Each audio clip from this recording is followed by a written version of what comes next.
Hello అండి. Welcome to Godavari recipes.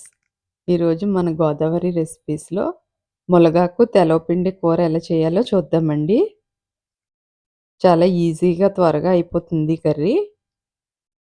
హెల్త్‌కి కూడా చాలా మంచిదండి. తెలవపిండి గానుగ దగ్గర దొరుకుతుంది. నువ్వుల తెలవపిండి అంటే ఒక పావు కేజీ తెచ్చుకుంటే సరిపోతుందండి. చాలా ఎక్కువ కూరే అవుతుంది. ఎలా చేసేయాలో చూసేద్దాం. ముందుగా ములగాకు తీసుకున్నానండి. ఒక కప్పు తెలవపిండికి 3 కప్పులు ములగాకు తీసుకున్నాను. ములగాకు కడిగేసి పక్కన పెట్టుకోవాలి. ఒక ఉల్లిపాయ తీసుకున్నానండి. 3 పచ్చిమిర్చి, కొద్దిగా కరివేపాకు, 2 స్పూన్లు శనగపప్పు, 1 స్పూన్ మినపప్పు, జీలకర్ర, వెల్లుల్లిపాయ రబ్బలు కొంచెం ఎక్కువే వేసుకోవాలండి. గుళ్ళు తీసుకొని వేసుకోండి వెల్లుల్లి. ఎండుమిర్చి 2 తీసుకున్నానండి. అన్నీ తీసుకొని పక్కన పెట్టుకోండి. ముందుగా ములగాకు వాటర్‌లో ఉడికించాలండి. ఒక పొంగు వచ్చిన తర్వాత స్టవ్ ఆఫ్ చేసేసుకోండి. ఇది పిండేసి పక్కన పెట్టుకోవాలి. చల్లారిన తర్వాత పొయ్యి మీద గిన్నె పెట్టుకుని సరిపడా ఆయిల్ వేసుకుని ముందుగా తాలింపులు తీసుకున్నాం కదండీ! అవన్నీ ఆయిల్‌లో వేసేసుకోవాలి. వేసుకుని తాలింపు బాగా వేగిన తర్వాత ఉల్లిపాయ, పచ్చిమిర్చి కూడా వేసుకోవాలి. వేసుకుని ఉల్లిపాయ మగ్గిన తర్వాత మనం ములగాకు ఉడికించుకున్నాం కదండీ ఒకసారి, అది కచ్చా పచ్చా మిక్సీ పెట్టి వేయండి. ఇలా వేస్తే బావుంటుంది.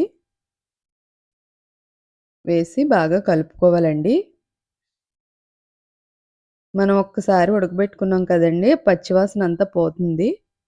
బావుంటుంది.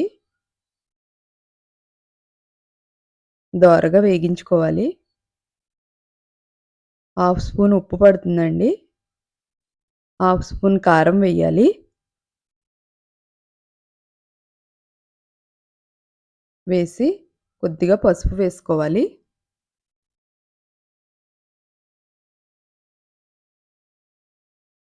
వేసుకొని బాగా కలుపుకుందాం.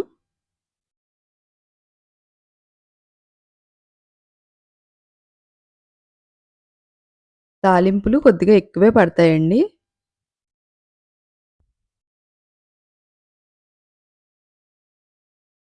పొయ్యి సిమ్‌లో పెట్టుకొని వేపుకోవాలి. మూత పెట్టి ఒక 5 నిమిషాలు మగ్గనిద్దాం.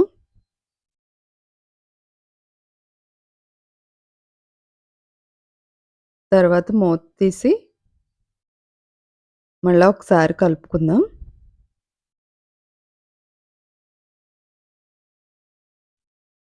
కలుపుకొని వాటర్ వేసుకోవాలండి. ఒక కప్పు తెలవపిండి తీసుకున్నాం కదా! కప్పున్నర వాటర్ పడుతుందండి. కప్పున్నర అయితే కరెక్ట్‌గా సరిపోతుంది. వాటర్ వేసుకొని మరగబెట్టుకోవాలండి. ఒక పొంగు రానిచ్చే వరకు ఉంచుకోవాలి.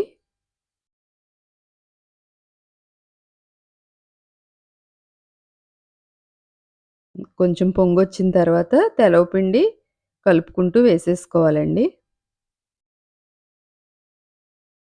త్వరగానే అయిపోతుంది కర్రీ.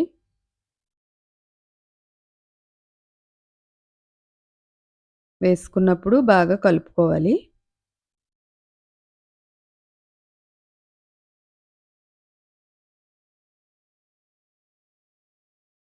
ఇలా కలుపుకున్న తర్వాత ఒక 5 నిమిషాలు మగ్గనివ్వాలండి. పొడి పొడిగా అయిపోవాలి కర్రీ అంతా. వాటర్ లేకుండా ఉండాలండి. చెమ్మ లేకుండా.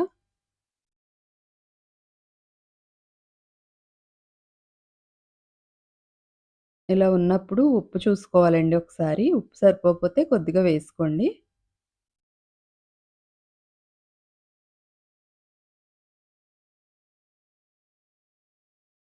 చూసారు కదా! ఇలా వచ్చేసేయాలి కర్రీ అంతా.